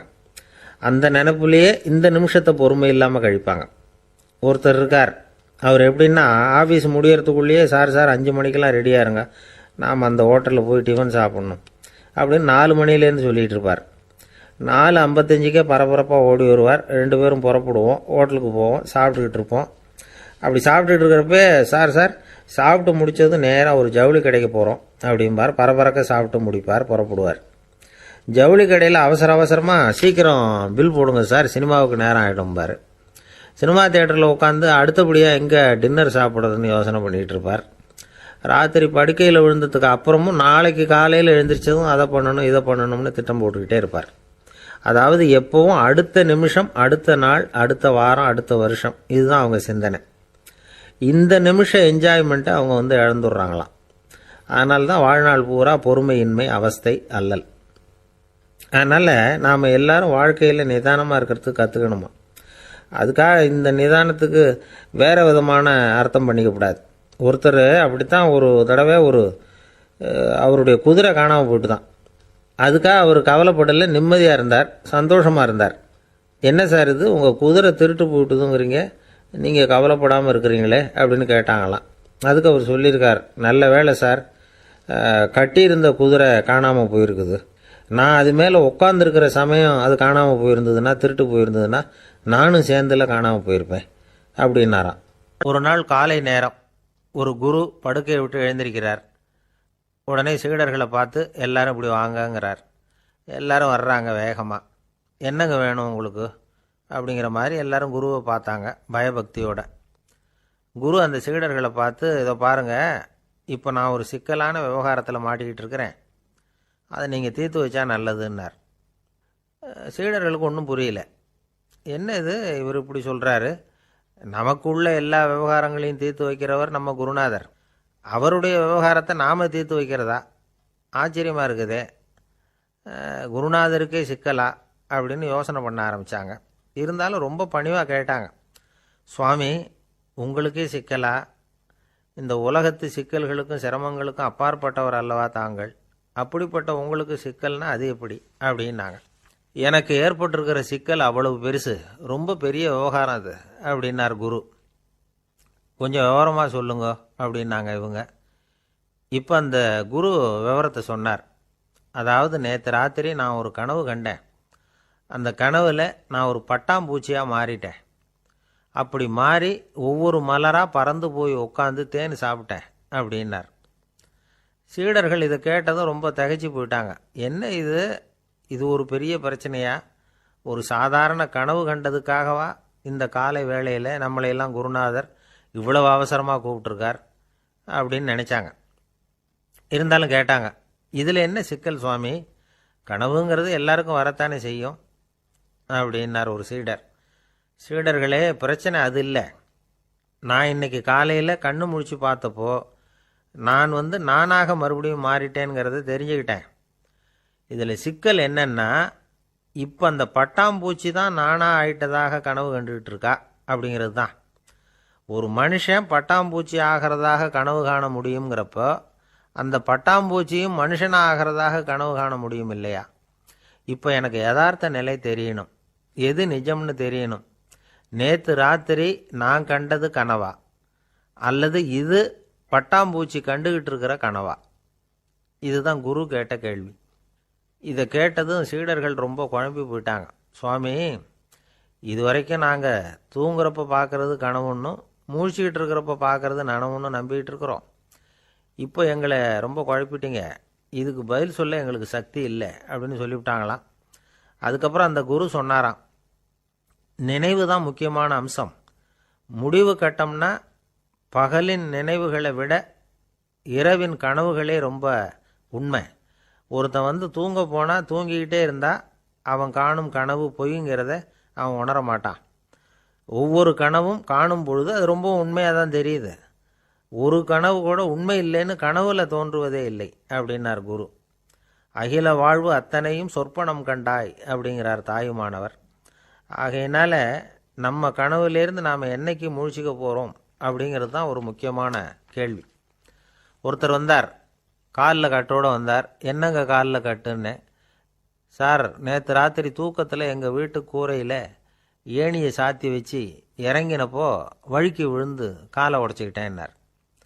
உங்கள் வீட்டில் தான் ஏணியே கிடையாது சார் அப்படின்னு. உண்மைதான் சார், நான் கீழே விழுந்து முழிச்சுக்கிட்டதுக்கு அப்புறம் தானே ஏணி இல்லைங்கிறது எனக்கு ஞாபகம் வந்தது அப்படின்னார். மனிதர்களில் சில பேர் ரொம்ப வித்தியாசமாக நடந்துக்குவாங்க. மற்றவங்களுக்கு அது ரொம்ப ஆச்சரியமாக கூட இருக்கும். அந்த ஆள் ஒரு மாதிரி பார்த்து நடந்துக்கோ அப்படின்னு கூட சொல்கிறது உண்டு. இவங்களை பார்த்து நாம் பித்து குளியும்போம். உளவியல் இவங்களை எக்ஸென்ட்ரிக்ஸ் அப்படின்னு சொல்லுது. இவங்களை மனநோயாளிகள்னு தவறாக புரிஞ்சிக்கக்கூடாது. அவங்க வேற இவங்க வேற. எக்ஸென்ட்ரிக்ஸ் பற்றின சில விவரங்கள் ஒரு புத்தகத்தில் இருக்குது. அதாவது ஸ்காட்லாந்தில் ஒரு உளவியல் மருத்துவர் அதை எழுதியிருக்கிறார். அவர் பேர் டாக்டர் டேவிட் வீக்ஸ். அவருக்கு ஒரு உதவியாளர் இருந்தாராம். அவர் பேர் கேட் உட். இவங்க 2 பேரும் சேர்ந்து இங்கிலாந்து பூரா சுற்றி பார்த்துருக்காங்க. 3 வருஷம் சுற்றினாங்களாம். நான் சொன்னது மாதிரி ஒரு மாதிரியாக இருக்கிற ஆசாமிகள் பல பேரை சந்தித்து பேசி அவங்கள பற்றி ஆய்வுலாம் நடத்தியிருக்கிறாங்க. அப்படி நடத்தி அதை ஒரு புத்தகமாக எழுதியிருக்கிறாங்க. நிறைய பேசி பார்த்துட்டு அவங்க சொல்லியிருக்கிறத கேட்டால் ரொம்ப ஆச்சரியமாக இருக்குது. நாம் இவங்களை பார்த்து பித்துக்குழிங்கிறோம், எக்ஸென்ட்ரிக்ஸ் அப்படின்னு சொல்கிறோம், கிண்டல் கூட பண்ணுறோம். ஆனால் அவங்களோட அறிவு ரொம்ப தெளிவானதான். இந்த ஆராய்ச்சியாளர்கள் சொல்கிறாங்க. அவங்க உடல் நலமும் ரொம்ப நல்லா இருக்குதான், உடம்புலையும் எந்த கோளாறும் இல்லையா. அவங்களுக்கு மகிழ்ச்சியும் அதிகமாக, ஆயுளும் அதிகமாக. அவங்களில் பல பேர் என்ன சொல்கிறாங்கன்னா, நீங்கள் நினைக்கிறது மாதிரி இல்லை நாங்கள், ஆனால் நாங்கள் மற்றவங்கள்லேருந்து வேறுபட்ட தன்மை உள்ளவங்க அப்படிங்கிறத ஒத்துக்கிறாங்களாம். இந்த உலகம் பிறந்ததுலேருந்தே இப்படிப்பட்ட வித்தியாசமான ஆசாமிகளும் பிறந்திருக்கிறாங்க. சரி, அப்படிப்பட்டவங்க எப்படி இருப்பாங்க? இப்போ ஒரு மகாராஜா தன்னோட நாய்க்கு லட்சக்கணக்கில் பணம் செலவு பண்ணி கல்யாணம் பண்ணி வச்சிருக்கிறார். ஒரு கோடீஸ்வரர் தான் வளர்த்துக்கிட்டு இருந்த பூனைகளுக்கு தன்னோட சொத்து பூராவும் எழுதி வச்சிருக்கிறார். இது மாதிரி ஒருத்தர் 2 பேர் இல்லை, நிறைய பேர் உண்டு. சில பேர் எப்படி தெரியுமா, அவங்களுக்கு வசதியில் எந்த குறையும் இருக்காது. வீடு, காரு, பணம் எல்லாம் தாராளமாக இருக்கும். அப்படி இருந்தாலும் அவங்கக்கிட்ட ஒரு பழக்கம் இருக்கும். யாராவது ஒரு நண்பர் வீட்டு விசேஷத்துக்கு போயிருப்பார், இல்லைன்னா ஒரு கடைக்கு போயிருப்பார். அவங்க ரொம்பவும் மரியாதையாக வரவேற்று எல்லாம் பண்ணிகிட்டு இருப்பாங்க. ஆனால் இவர் அவங்களுக்கு தெரியாமல் ஏதாவது ஒரு பொருளை திருடி பாக்கெட்டில் போட்டுக்கிட்டு வந்துடுவார். அப்படி வந்தால் தான் இவருக்கு திருப்தி. பல பேர் அவங்க வளர்த்த பிராணிகளுக்கு பளிங்கு கல்லால் சமாதி கட்டி வச்சிருக்கிறாங்க. இப்படிலாம் பண்ணுறாங்க. பல பேர் அவங்களுக்கு பிடித்தமான ஒருத்தர் எப்படியோ அதே மாதிரி தலைமுடி, தாடி வச்சுக்கிறது, உடை உடுத்திக்கிறது, மலை குகையில் போய் குடியிருக்கிறது, இப்படி எவ்வளவோ வினோதமான நடவடிக்கைகள். இவங்களையெல்லாம் ஆய்வு பண்ணின டாக்டர் வீக்ஸ் என்ன சொல்கிறார் தெரியுமா, பொதுவாக இவங்க உயர்ந்த புத்திசாலிகளாக இருக்கிறாங்க. ஒருமைப்பட்ட மனம், கருமையுமே கண்ணான பண்பு, தனிமையை நாடுற மனப்பான்மை எல்லாம் இவங்களுக்கு உண்டு. அவங்களில் பல பேர் அவங்க பெற்றோருக்கு முதல் குழந்தை அல்லது ஒரே குழந்தை, இப்படி தான் இருக்கிறாங்க. இது மாதிரியானவங்க பெண்கள் 1 பங்குன்னா ஆண்கள் 2 பங்கு. இவங்கெல்லாம் ஆக்கப்பூர்வமான செயல் செய்கிறாங்க. அப்படிப்பட்டவங்களாக தான் இருக்கிறாங்க. அடுத்தவங்க கிட்ட அன்பு காட்டுறவங்களா இருக்கிறாங்க, உற்சாகம் ஊட்டுறவங்களா இருக்கிறாங்க. அவங்களுடைய ஆக்கப்பூர்வமான பணிகளுக்கு ஊக்கம் கொடுத்தா அவங்க மன சந்தோஷமும் உடல் நலமும் பெருகும், ஆயுளும் கூடும். இதெல்லாம் அந்த டாக்டருடைய கண்டுபிடிப்பு. பித்துக்குளித்தனத்துக்கும் மனநோய்க்கும் வித்தியாசம் உண்டுங்கிறத சொல்கிறது தான் இந்த தகவல். அதனால் ரெண்டும் ஒன்றுன்னு நினச்சிடக்கூடாது. ஒரு நண்பன் ஒருத்தனை பற்றி சொல்கிறோம். அவன் எந்த வகைன்னு நீங்களே முடிவு பண்ணுங்களேன். அவன் ஒரு கல்யாண வீட்டுக்கு போய் சாப்பிட்டுட்டு வெளியில் வந்தோம். அவன் கூட வெளியில் வந்த உடனே ரொம்ப நேரமாக தன்னோட செருப்பை தேடிக்கிட்டு இருந்தான். என்னப்பா இன்னுமா உன் செருப்பு கிடைக்கல அப்படின்னு கேட்டோம்.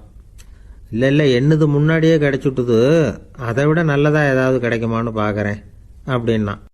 லோகமானிய பாலகங்காதர திலகர் இருந்தார்ல, அவருக்கு 15 வயசுலேயே கல்யாணம் நடந்துதான். மனைவி பேர் தபிபாய். ரொம்ப பெரிய குடும்பத்து பொண்ணு, நல்ல குணம். அவங்க குடும்பம் நடத்திக்கிட்டு இருக்கிறாங்க. அந்த காலத்தில் திருடர்கள் பயம் அதிகம். இந்த காலத்தில் மட்டும் என்னன்னு கேட்குறீங்களா? நீங்கள் கேட்குறது நியாயம்தான். இருந்தாலும் இந்த காலத்து திருடனுக்கும் அந்த காலத்து திருடனுக்கும் ஒரு முக்கியமான வித்தியாசம் உண்டு. அதாவது அந்த காலத்து திருடன்லாம் நியாயம் அநியாயம் பார்க்கறது உண்டு, இந்த காலத்தில் அப்படி பார்க்கறது இல்லை. அந்த காலத்தில் திருட வர்றவங்கள்ட்ட கூட ஒரு தார்மீக உணர்வு உண்டாம். அதாவது அப்போ உள்ள கொள்ளைக்காரங்க எதை களவாடினாலும் சரி, அரிசியை மட்டும் களவாடுறது இல்லையா, அப்படி ஒரு கொள்கை. அதனால பாருங்க, அந்த காலத்து பெண்கள் நகை நட்டுகளை பத்திரமா வைக்கணும்னா பெட்டியில் வைக்கிறது இல்லை, அரிசி பானையில் போட்டு வச்சு விடுறது. இப்போல்லாம் பேங்க்கில் சேஃப்டி லாக்கர்னு இருக்குல்ல, அது மாதிரி அந்த காலத்தில் சேஃப்டி லாக்கருங்கிறது அரிசி பானை. இந்த வளையல், மூக்குத்தி, தோடு இப்படி எதுவாக இருந்தாலும் அதில் போட்டு பத்திரமா வச்சுருவாங்க. திருடன் அரிசி பானை பக்கம் போகிறதில்ல. ஏன்னா சாப்பிட்ற விஷயத்தில் கை வைக்கக்கூடாது, அது பாவம் அப்படின்னு அவன் நினைக்கிறான். திலகரோட மனைவி தபிபாயும் அதே மாதிரி தன்னுடைய ஆபரணங்களை ஒரு அரிசி பானைக்குள்ளே போட்டு மூடி வச்சுருந்தாங்களாம். இப்படி இருந்தப்போ ஒரு நாள் ஒரு பிச்சைக்கார பொண்ணு வீடு வீடாக பிச்சை கேட்டுக்கிட்டே வந்திருக்குது. திலகர் வீட்டுக்கும் தர்மம் போடுங்க தாயே அப்படின்னு தான் அந்த பொண்ணு. அந்த அம்மா தபிபாய் காதில் இது விழுந்திருக்கு. உடனே கை நிறைய அரிசி அள்ளிக்கிட்டு போட்டிருக்கு. பாத்திரத்தில் அரிசியை போட்டதுக்கு அப்புறம் தான் தெரியுது, பளிச்சுன்னு கண்ணில் படுது. அதாவது அந்த அம்மாவோட வைர மூக்குத்தி ஒன்று அரிசியோடு சேர்ந்து அந்த பிச்சைக்கார பொண்ணு பாத்திரத்தில் போய் விழுந்துட்டுது. இந்த அம்மாவுக்கு மனசுக்குள்ளே குழப்பம், என்ன இப்படி ஆகிட்டுதே, மூக்குத்தி போயிட்டுதே, பிச்சை பாத்திரத்திலேருந்து அதை எப்படி எடுக்கிறது அப்படின்னு தயக்கம். வாயை திறந்து அதை கேட்கறதுக்கும் கூச்சம். திண்ணையில் உட்காந்துருந்த திலகர் இவ்வளவையும் பார்த்துக்கிட்டு இருக்கிறார். மனைவியின் மனசுக்குள்ளே நடக்கிற மௌன போராட்டத்தை அவர் நல்லா புரிஞ்சுக்கிட்டாராம். மனைவியை பார்த்து சொன்னாராம், தபிபாய், இது தெய்வ சம்மதம். அவளுக்கு சேர வேண்டிய மூக்குத்தி அவகிட்ட போயிட்டுது. பிச்சை பாத்திரத்தில் விழுந்த மூக்குத்தியை எடுக்க வேணாம் அப்படின்னாராம். சரின்னு சொல்லிவிட்டு மேற்கொண்டு எதுவும் சொல்லாமல் அந்த அம்மா வீட்டுக்குள்ளே போயிட்டாங்களாம். இந்த காலத்துலலாம் அது மாதிரி நடக்குமா? வெறும் அரிசியை போட்டுட்டு விவகாரம் பண்ணிகிட்டு இருக்க மாட்டோமா? ஒரு பெரிய மனுஷன் வீட்டுக்கு ஒரு பிச்சைக்காரன் வந்தான்.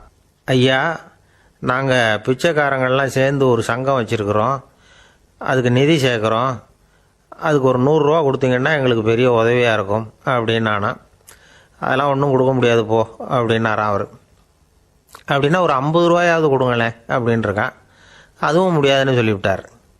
25 ரூபா அப்படின்ட்டுருக்கான். எதுவும் முடியாது அப்படின்னாராம். சரிங்க, இவ்வளவு பெரிய வீட்டுக்கு வந்துட்டு வெறுங்கையோடு திரும்புறது நல்லா இருக்காது, அதனால சும்மா ஒரு 1 ரூபா மட்டுமாவது கொடுங்க அப்படின்ட்டுருக்கான் அவன். ஒரு பைசா கூட என்கிட்ட கிடையாது அப்படின்னு விட்டாரான் இவர். அப்படின்னா நீங்கள் ஒரு காரியம் பண்ணுங்களேன் அப்படின்னானா அவன். என்ன செய்யணும் அப்படின்ட்டுருக்கார். எங்கள் சங்கத்தில் நீங்களும் ஒரு மெம்பராக சேர்ந்துருங்க அப்படின்னானா. முகத்தில் நம்மக்கிட்ட ஒருத்தன் தப்பாக நடந்துக்கிட்டானா உடனே நாம் என்ன செய்வோம்? கையை ஓங்கிட்டு அவனை அடிக்க போவோம். நாம் அவங்ககிட்ட அவனை விட ஒருபடி மேலே தப்பாக நடந்துக்குவோம். ஆனால் பெரியவங்கள்லாம் அப்படி நடந்துக்கிறது இல்லை. இன்னா செய்தாரை ஒருத்தல் அவர் நாண நன்னயம் செய்து விடல் அப்படின்னு வள்ளுவர் சொல்லியிருக்கார் இல்லையா? அதுக்கு தகுந்த மாதிரி நடந்துக்குவாங்க. பாயசித் விஸ்தாமிங்கிறவர் ஒரு பெரிய ஞானி. அவர் ஒரு நாள் ராத்திரி ரொம்ப நேரம் மசூதியில் இருந்துட்டு வீட்டுக்கு திரும்பி வந்துக்கிட்டு இருக்கிறார். வழியில் ஒரு குடிகாரன், அவன் கையில் ஒரு இசைக்கருவி, அதை கண்ணா பின்னான்னு மீட்டிக்கிட்டு வாய்க்கு வந்தபடியே என்னத்தையோ பாட்டுன்னு நினச்சிக்கிட்டு பாடிக்கிட்டு அவன் பாட்டுக்கு கிடக்கிறான் வழியில். அதோடு இருந்தாலும் பரவாயில்ல, அந்த பக்கமாக வழியில் போகிறவங்க வர்றவங்களையெல்லாம் பார்த்து கண்ணா பின்னான்னு திட்டிக்கிட்டு இருக்கிறான், ரொம்ப வளர்க்குறான். பாயசித் பிஸ்தாமிங்கிற அந்த பெரியவர் அந்த வழியாக போகிறார். அவனை பார்க்குறார். அவனுடைய நிலைமையை பார்த்துட்டு பரிதாபப்படுறார். ஏன்பா இது மாதிரியெல்லாம் நடந்துக்கிற, இப்படி நடக்கலாமா அப்படின்னு ஏதோ கொஞ்சம் புத்திமதி சொல்கிறதுக்கு ஆரம்பித்தார். அவனுக்கு கோபம் வந்துட்டுது. கையில் வச்சுருந்த வாத்திய கருவி அதால் ஓங்கி அந்த பெரியவர் தலையில் ஒரு அடி கொடுத்தான். ரத்த காயம் ஏற்பட்டு போச்சு. அவன் கையில் இருந்த இசைக்கருவியும் அடித்த வேகத்தில் 2ஆக உடஞ்சி போச்சு. அவ்வளோ வேகமாக அடிச்சிருக்கான். இவ்வளவு தூரத்துக்கு நடந்து போச்சுல்ல, அந்த மாபெரும் ஞானி வாயை திறந்து ஒரு வார்த்தை கூட பேசலை. பேசாமல் தலையை பிடிச்சிக்கிட்டு அவர் பாட்டுக்கு போயிட்டார். மறுநாள் அந்த பெரியவர் என்ன பண்ணார் தெரியுமா? கொஞ்சம் இனிப்பு பண்டங்கள், கொஞ்சம் பணம், இது 2ஐயும் ஒரு ஆள் மூலமாக அனுப்பி வச்சார் அந்த குடிகாரனுக்கு. அவனுக்கு ஒன்றும் புரியல. என்ன விவரம்னு விசாரித்தான். வந்த ஆள் ஒரு கடுதாசியை நீட்டினான். அதில் விவரம் இருந்தது. ஞானி எழுதியிருக்கிறார், இதை பார்ப்பா, உங்களுடைய இசைக்கருவி உடையறதுக்கு என்னுடைய தலை காரணமாக ஆயிட்டுது. அதுக்காக நான் ரொம்ப வருத்தப்படுறேன். அதுக்காக தான் பணம் அனுப்பி வச்சுருக்கேன். வேறு புதுசாக ஒரு இசைக்கருவி வாங்கிக்கோ. அப்புறம் இன்னொரு விஷயம், நேற்றுக்கு ராத்திரி என்கிட்ட ஏகப்பட்ட கசப்பான வார்த்தைகளை பேசினேன். இதோடு அனுப்பியிருக்கிற இனிப்பு பண்டங்களை சாப்பிட்டு உன்னுடைய நாவில் உள்ள கசப்பை மாற்றிக்கோ அப்படின்னு அதில் எழுதப்பட்டிருந்தது. இந்த சமயத்தில் அவன் குடி மயக்கத்தில் இல்லை, தெளிஞ்சு போயிருந்த நேரம் இது. அதனால் அதை படித்த உடனே அவனுக்கு ரொம்ப வெக்கமாக போச்சு. தலை குனிஞ்சான், யோசனை பண்ணான். கொஞ்ச நேரத்தில் தன்னுடைய நண்பர்கள் சில பேரையும் கூப்பிட்டுக்கிட்டு நேராக அந்த ஞானி இருக்கிற இடத்துக்கு ஓடினான். அவர் காலில் விழுந்தான். அவர்கிட்ட மன்னிப்பு கேட்டுக்கிட்டான். பெரியவங்களே தெரியாமல் நான் இந்த பாவ செயலை பண்ணிவிட்டேன், என்னை மன்னிச்சுங்க, உங்களுடைய பொறுமையும் போதனையும் என்னுடைய கண்ணை திறந்துட்டுது. இனிமேல் நானும் என்னுடைய நண்பர்களும் நல்ல வழியில் திருந்தி வாழ போகிறோம் அப்படின்னா. ஞானி செய்த நன்னயம் குடிகாரனை எப்படி திருத்திருக்கு பார்த்தீங்களா? இந்த கதையை கேட்டுவிட்டு ஒருத்தர் சொன்னார், என் வாழ்க்கையில் கூட அப்படி ஒரு சம்பவம் நடந்தது சார். நானும் ஒரு நாள் ராத்திரி ஓவராக குடிச்சிட்டு ஒரு கிட்டாரை வாசிச்சுக்கிட்டு கண்ணாபின்னான்னு உளறிக்கிட்டு திட்டிக்கிட்டு இருந்தேன். அந்த சமயம் அந்த வழியாக ஒருத்தர் வந்தார். ஓங்கி தலையில் ஒரே ஒரு அடி, ரத்தம் வந்துட்டுது. அதுக்கப்புறம் என் மனசு தெரிந்துட்டுது சார் அப்படின்னார். அப்படியா என்ன ஆச்சரியமா? ஆமாம் சார், அடி விழுந்தது அவர் தலையில் இல்லை, என் தலையில். வந்தவர் என்ன அப்படி அடிச்சுட்டார். மயக்கம் தெளிஞ்சதுக்கு அப்புறம்தான் எனக்கு விவரம் புரிஞ்சுது. அவர் ஒரு போலீஸ்காரரு அப்படின்னார் ரொம்ப சோகமாக. வாய் விட்டு சிரிச்சா நோய் விட்டு போகும் அப்படின்னு சொல்கிறது உண்டு. அது என்ன வெறும் அலங்காரத்துக்காக சொன்ன வார்த்தையா, இல்லை அர்த்தத்தோடு சொன்ன வார்த்தையா அப்படின்னு யோசிச்சா அதில் நிஜமாகவே அர்த்தம் இருக்குதுன்னு தான் தெரியுது. ஆதாரபூர்வமாக அதுக்கு சில நிரூபணங்களும் இருக்குது. நார்மன் கசின்ஸ் அப்படின்னு ஒருத்தர் இருந்தார். அவர் ஒரு அமெரிக்க பத்திரிகை ஆசிரியர்.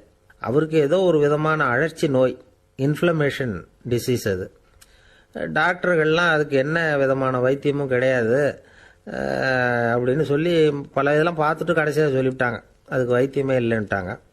டாக்டர்கள் தான் சொல்லிவிட்டாங்களே, அதனால் இது இப்படியே இருந்துட்டு போகட்டும் அப்படின்னு விட்டுற வேண்டியது தானே. ஆனால் அவர் அப்படி நினைக்கல.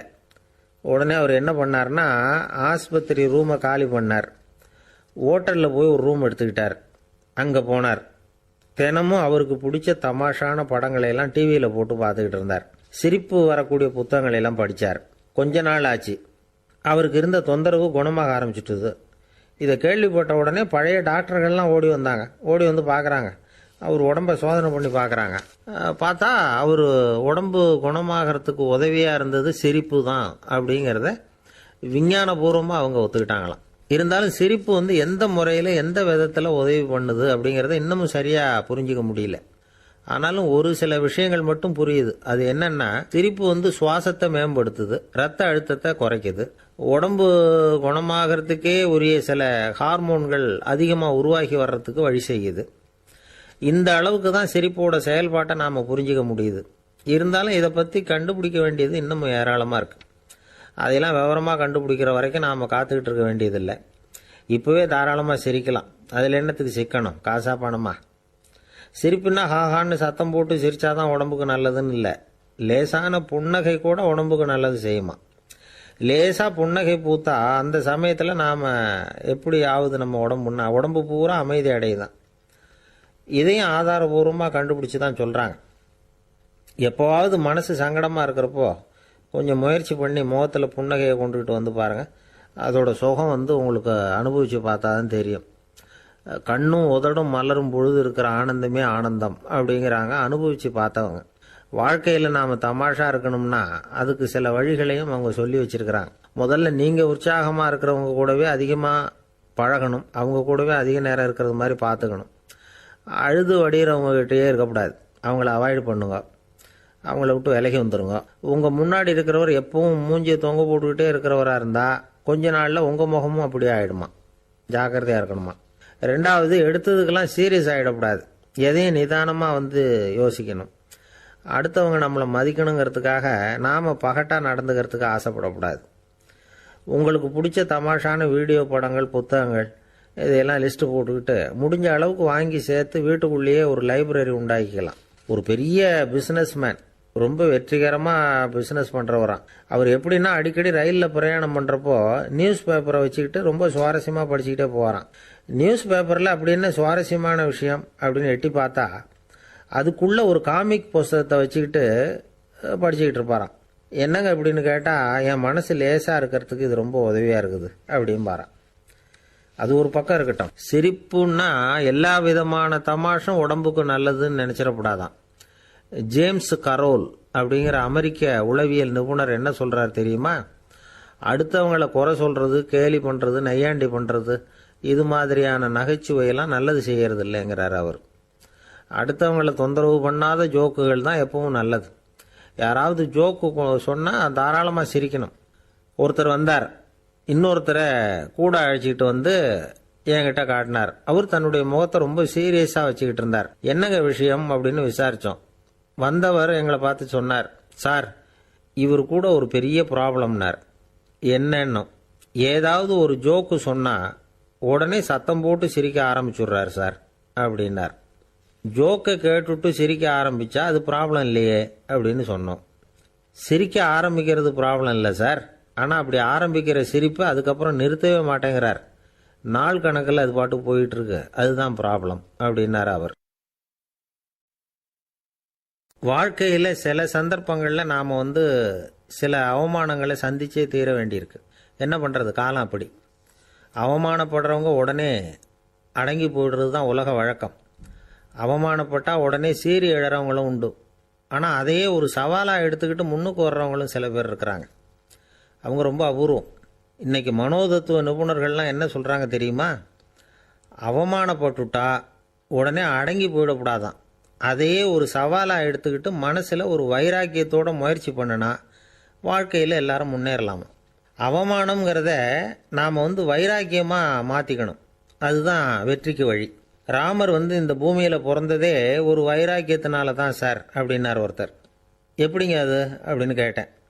அவர் சொன்னார், தசரதருக்கு ராமர் குழந்தையா பிறக்கணும், அப்போ தான் இங்கே இருக்கிற கஷ்டங்கள்லாம் நீங்கும் அப்படின்னு சர்வ லோகமும் எதிர்பார்த்துக்கிட்டு இருக்குது. ஆனால் அவர் எப்போ பிறப்பார் அப்படின்னு யாருக்கும் தெரியல. அந்த காரியம் சீக்கிரம் நடக்கணுமே, அதுக்கு என்ன பண்ணுறது? நாரதர் வந்தார் ஒரு நாள் தசரதரை தேடி. தசரதா, உனக்கு ஒரு செய்தி தெரியுமான்னு ஆரம்பித்தார். அவர் எப்பவும் இப்படித்தானே ஆரம்பிக்கிறது வழக்கம். என்ன விஷயம்னு கேட்டார் தசரதர். தசரதா, நீ அடிக்கடி உன்னோட தேரில் ஏறிக்கிட்டு தேவலோகத்துக்கு போகிற, அங்கே போகிற வர்ற எல்லாம் பண்ணிகிட்டு இருக்க, எல்லாம் சரி. தேவலோகத்திலையும் உன்னை நல்லபடியாக தான் வரவேற்கிறாங்க. தேவேந்திரன் உன்னை பிரியமாக அழைச்சிட்டு போய் தன்னுடைய அரியாசனத்திலேயே தனக்கு பக்கத்திலேயே உட்கார வைக்கிறான். நீயும் சந்தோஷமாக உட்காந்து பேசிவிட்டு வந்துடுற. ஆனால் நீ இங்கே வந்ததுக்கு அப்புறம் அங்கே என்ன நடக்குது தெரியுமா உனக்கு அப்படின்னாரான் நாரதர். என்ன நடக்குது எனக்கு ஒன்றும் தெரியலையே அப்படின்னாரான் தசரதர். நாரதர்கிட்ட வந்து கிட்டத்தில் வந்து கேட்டிருக்கார், கொஞ்சம் சொல்லுங்கள் என்னது அப்படின்னு. அவர் நெருங்கி வந்தாராம் நாரதரும். மெதுவாக அவர் காதோட காதாக சொன்னாராம். அதாவது நம்ம பாஷையில் சொல்லப்போனால் பற்ற வைக்கிறார். நீ அங்கே தேவேந்திரங்கிட்ட உட்காந்து பேசிவிட்டு வந்த பிறகு நீ அங்கே உட்காந்துருந்த அரியாசனத்தை தண்ணி ஊற்றி கழுவி சுத்தப்படுத்துகிறாங்க. நீ என்ன அந்த அளவுக்கு சுத்தம் இல்லாத ஆளா, தினம் குளிக்காமையாக இருக்கிற அப்படின்னாராம். தசரதருக்கு இது ரொம்ப அவமானமாக போயிட்டுது. அப்படியே செய்கிறாங்க அப்படின்னாராம். ஆமாம், நீ வேணும்னா நான் சொல்கிறது உண்மையா இல்லையா அப்படின்னு சோதனை பண்ணி பார்த்துக்கோ அப்படின்னாரான் நாரதர். உடனே தசரதர் இதுக்காகவே புறப்பட்டு தேவலோகம் போனார். அங்கே வழக்கம் போலவே இவரை கூப்பிட்டு உட்கார வச்சு பேசிக்கிட்டு இருந்தான் தேவேந்திரன். கொஞ்ச நேரம் பேசிக்கிட்டு இருந்துட்டு சரி நான் கிளம்புறேன்னு புறப்பட்டார். சரி, அவனும் வாசல் வரைக்கும் வந்து வழி அனுப்பி வச்சுட்டு உள்ளே போயிட்டான். தசரதர் வெளியில் கொஞ்ச நேரம் மறைஞ்சி இருந்துட்டு மெதுவாக உள்ளே எட்டி பார்த்தார் என்ன நடக்குதுன்னு. நாரதர் சொன்னது உண்மைதான். தசரதர் உட்காந்துருந்த ஆசனத்தை அங்கே 2 தேவர்கள் கழுவி சுத்தப்படுத்திக்கிட்டு இருக்கிறாங்க. தசரதரால் இதை தாங்கிக்க முடியல. அவருக்கு ரொம்ப அவமானமாக போச்சு. நேராக கிடுகிடுன்னு தேவேந்திரங்கிட்டே போனார். நான் உட்காந்துருந்த இருக்கையே சுத்தம் பண்ணுறியே, நான் என்ன அந்த அளவுக்கு பாவியா அப்படின்னு கேட்டார். ரொம்ப கோபமாக கேட்டார். தசரதரே, மனுஷனுக்கு 3 கடன்கள் உண்டு. தேவ கடன், ரிஷி கடன், பித்ரு கடன். இதை தீர்க்காதவன் பாவியாகிறான். இதில் மகனை பெறுவதால் தான் பித்ரு கடன் தீரும். உனக்கு மகன் கிடையாது, அதனால் நீ பாவியாகிற. பாவி உட்கார்ந்துருந்த இடம்ங்கிறதுனால அதை சுத்தம் செய்ய வேண்டியது எங்கள் கடமை அப்படின்னு நானும் தேவேந்திரன். இந்த இடத்துல தசரதருக்கு ஏற்பட்ட அவமானம் ஒரு வைராக்கியமாக மாறிச்சு. தேவேந்திரனே கேட்டுக்கோ, ஒரு மகனை பெற்ற பிறகு தான் இந்த சபையில் மறுபடியும் அடி எடுத்து வைப்பேன் அப்படின்னு சொல்லிவிட்டு போயிட்டாராம். போய் புத்திர காமேஷ்டி யாகம் பண்ணார். புத்திரர்கள் பிறந்தார்கள். இந்த கதையில் உள்ள கருத்து என்னன்னா, தேவேந்திரன் தசரதரை அப்படி அவமானப்படுத்தலைன்னா அவருக்கு இப்படி ஒரு வைராக்கியம் பிறந்திருக்குமா யோசிச்சு பார்க்கணும். நமக்கு ஏற்படுகிற சில அவமானங்களையும் வைராக்கியமாக மாற்றிக்குவோம். அப்படி மாற்றிக்கிட்டோம்னா வாழ்க்கையில் வந்து முன்னேறலாம். நம்ம ஆளுங்க சில பேர் அவமானத்தை வந்து வைராக்கியமாக மாற்றிக்கிறது எப்படி தெரியுமா? நம்மக்கிட்ட ஒரு பையன் சொன்னான், எங்கள் அப்பா என்னை எல்லாருக்கும் முன்னாடி வச்சு திட்டிவிட்டார், பொறுப்பு இல்லாமல் ஊர் சுற்றுறேன்னு சொல்லி அவமானப்படுத்தி விட்டார். இனிமேல் நீ என் முகத்திலேயே முழிக்காதரா போடான்னு வேற சொல்லிவிட்டார். எனக்கு ரோஷம் வந்துட்டுது. அந்த அவமானத்தை வைராக்கியமாக மாற்றிக்கிட்டேன். அன்னையிலேருந்து அவர் முகத்திலேயே முழிக்கிறது இல்லை அப்படின்னா. அப்படியான்னு கேட்டோம். ஆமாங்க, அவர் வீட்டில் இல்லாத நேரமாக பார்த்து உள்ள சமையல் கட்டுக்கு போய் சாப்பிட்டுட்டு நைஸாக வெளியில் வந்துடுவேன் அப்படிங்கிறான் அவன். பக்தின்னு சொல்கிறோம் இல்லையா, அது வந்து 3 வகைப்படும் அப்படிங்கிறார் ஒரு பெரியவர். அது என்ன 3 வகைன்னா, தெய்வ பக்தி, அடியார்கள் பக்தி, குரு பக்தி. அடியார் பக்தியை விட தெய்வ பக்தியை விட குரு பக்தி தான் ரொம்பவும் சிறந்ததுங்கிறார் அவர். தெய்வத்துக்கிட்ட செஞ்ச பாவம் குருநாதர்கிட்ட தீர்ந்துருமா, குருநாதர்கிட்ட செஞ்ச பாவம் தெய்வத்துக்கிட்ட போனாலும் தீராதான். இப்படி பெரியவங்களாம் சொல்லி வச்சிருக்கிறாங்க. ஒரு காடு, அங்கே அயோத தௌமியர் அப்படின்னு ஒரு தபோதனர். அவர் பல மாணவர்களை ஒன்றா சேர்த்து ஒரு குருகுலம் நடத்திக்கிட்டு இருக்கிறார். பல தரப்பட்டவங்க பல திறப்பட்டவங்க மாணவர்கள் அதில் சேர்ந்து படிச்சுக்கிட்டு இருக்கிறாங்க. பாஞ்சால ராஜகுமாரன் ஒருத்தனும் அந்த குருகுலத்தில் சேர்ந்து படிச்சுக்கிட்டு இருக்கிறான். அவன் பேர் ஆருணி. பெரிய இடத்து புள்ள, இருந்தாலும் படுப்பில் ரொம்ப கெட்டிக்காரனாக இருந்தான். அவன் தான் அங்கே முதல் மாணவன். ஒரு நாள் குருநாதர் அந்த அரசகுமாரனை கூப்பிட்டார். நம்ம குருகுலத்துக்கு சொந்தமான வயலில் தண்ணீர் பெருகி வெள்ளம் வந்து பயிரை வந்து அழிக்குதான், அதனால் நீ போய் மடையை அடைச்சிட்டு வந்துரு அப்படின்னார். அந்த அரசகுமாரன் உடனே புறப்பட்டான். குருநாதர் சொல்லிட்டார்ல, உடனே புறப்பட்டான். நான் பெரிய இடத்து பிள்ளையாச்சே, ராஜகுமாரனாச்சே, ரொம்ப செல்வாக்கூட வளர்ந்தவனாச்சே, நான் போய் வயலில் இறங்கி வேலை செய்கிறதா அப்படின்னுலாம் அவன் நினைக்கல. குருநாதர் கட்டளையை நிறைவேற்ற வேண்டியது நம்ம கடமை அப்படின்னு நினச்சான். உடனே ஒரு மண்வெட்டியை தூக்கி தோளில் வச்சுக்கிட்டு புறப்பட்டு போயிட்டான். வயலுக்கு போனான். பார்த்தான், தண்ணி கரையை உடச்சிக்கிட்டு வயலுக்குள்ளே ஏகமாக பாஞ்சிக்கிட்டு இருக்குது. இவன் மண்வெட்டியால் களிமண்ணை புல்லோடு சேர்த்து புல் பத்த மாதிரி வெட்டி வெட்டி போட்டான். இருந்தாலும் மடையை அடைக்க முடியல. தண்ணி அதை மீறி வந்துக்கிட்டே இருக்குது. தண்ணி வேகமாக வயலுக்குள்ளே போய்கிட்டே இருக்குது. போடுற பத்தையெல்லாம் கரைஞ்சி கரைஞ்சி போயிட்டுருக்கு. இருந்தாலும் இவன் தன்னுடைய முயற்சியை கைவிடலை. வெட்டி வெட்டி போட்டுக்கிட்டே இருக்கிறான். காலையில் அங்கே போனவன் சாயந்தரம் வரைக்கும் இப்படி செஞ்சுக்கிட்டு இருக்கிறான். உடம்பும் மனசும் ரொம்பவும் சோர்ந்து போச்சு.